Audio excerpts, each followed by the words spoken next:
Doctor साहब, पाकिस्तान की और मुस्लिम उम्मा के अच्छे दिन शुरू होने वाले हैं, तो नेतन्याहू किधर जाएगा, इसराइल का क्या होगा, और फिर क्या उसके बारे में ये तो नहीं कहा जाएगा अब तेरा क्या होगा कालिया, कुछ उस तरफ तो नहीं जा रहा नेतन्याहू?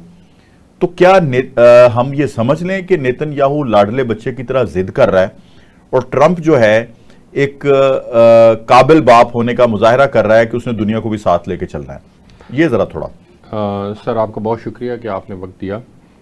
मैं आपके सवाल की तरफ भी आता हूं, और आज की जो सबसे अहम डेवलपमेंट है जिसके ऊपर हम गुफ्तगू कर रहे हैं वो है कि पाकिस्तान के प्राइम मिनिस्टर और ट्रंप की मुलाकात हुई है।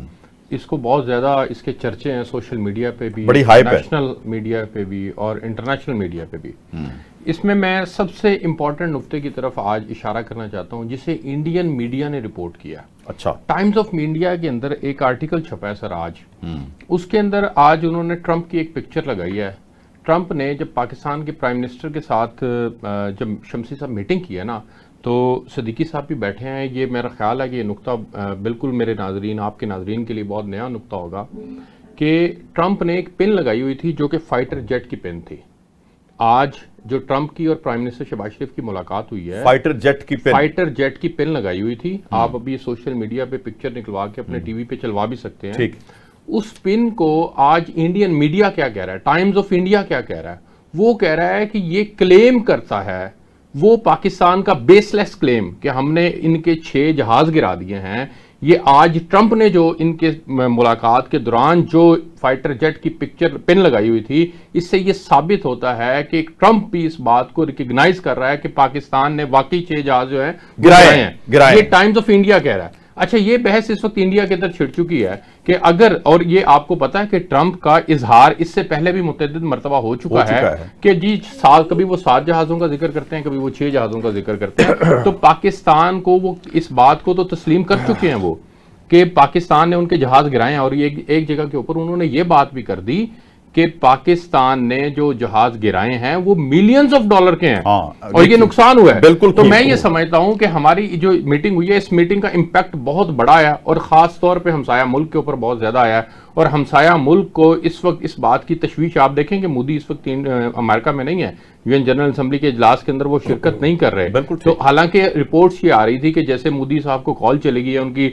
बर्थडे के ऊपर विश कर दिया ट्रंप ने, तो ऐन मुमकिन है कि वो वहां जाएंगे, लेकिन वो नहीं गए। अच्छा, इससे पता चलता है कि एक तो ये बहुत बड़ा इंपैक्ट है। दूसरा, जो इंडियन मीडिया रिपोर्ट कर रहा है, क्योंकि पाकिस्तान के मीडिया ने तो ये नुक्ता उठाया ही नहीं है ना, इंडियन मीडिया रिपोर्ट कर रहा है कि यार ये ट्रंप ने ये पिन क्यों लगाया यहाँ पे अपने कोट के ऊपर, और वो भी फाइटर जेट का पिन क्यों लगाया है। इसका मतलब ये है कि ये पाकिस्तान से दोस्ती में बहुत आगे चले गए हैं। अच्छा, दूसरी बात जो इंपॉर्टेंट है वो ये, आपने सवाल किया कि नेतन्याहू हकीकत में इस वक्त तन्हाई का शिकार हो रहा है। ये मैं नहीं कह रहा, ये ट्रंप कह रहे हैं। ट्रंप बार बार कह रहे हैं कि अगर इस वक्त इस मसले का हल ना निकाला गया तो जिस तरह से आइसोलेशन के अंदर नेतन्याहू और इसराइल जा रहे हैं, ये मजीद आइसोलेशन के अंदर चले जाएंगे। पूरी दुनिया देखें, यूरोप से जो रिएक्शन आ रहा है ना, ये अनप्रेसिडेंटेड है।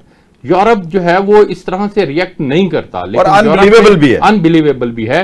यूरोप ने इंतहाई अग्रेसिव किस्म का रिएक्शन दिया है। और देखें आप, फ्रांस जैसा मुल्क जिसके ऊपर मुस्लिम ममालिक को बड़े तहफुजात रहे हैं, मुस्लिम ममालिक के अंदर उनके खिलाफ बड़ी कंपेन्स चलती रही हैं, ये इसी मैक्रोन के खिलाफ चलती रही हैं, लेकिन उन्होंने आज ट्रंप को सामने बिठा के क्या कहा है कि आपके आर्गुमेंट के अंदर जान नहीं है, आप जब तक गजा के अंदर सीज फायर नहीं करवाएंगे, अमन कायम नहीं करेंगे, आप नोबेल इनाम भूल जाएं।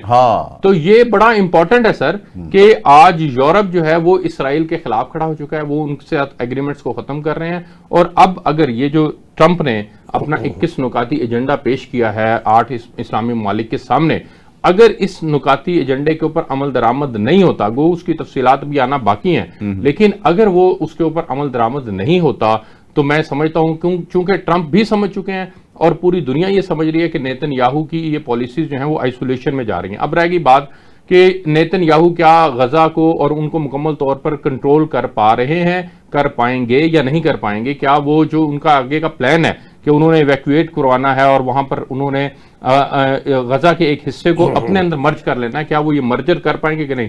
तो मैं आपको अभी का लेटेस्ट बयान ट्रंप का बता दूं कि ट्रंप ने कह दिया है कि हम अब गजा का मर्जर इसराइल को नहीं करने देंगे।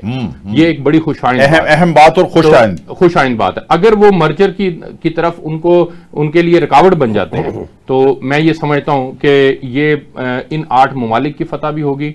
और अगर सीज फायर हो जाता है, जिसमें ठीक है आप हमास के रोल को इनएक्टिव कर दें, हमास रोल अदा ना करे वहां पे, लेकिन मैं आपको एक बात बताऊं, हमारे यहाँ जमातुल दावा के ऊपर पाबंदियां लगी, इससे पहले ये लश्कर तैयबा हुआ करती थी, लेकिन लोग वही होते हैं, नया नाम के साथ काम कर रहे होते हैं। तो हमास को आप खत्म कर दें, बिल्कुल ठीक, लेकिन लोग काम करेंगे।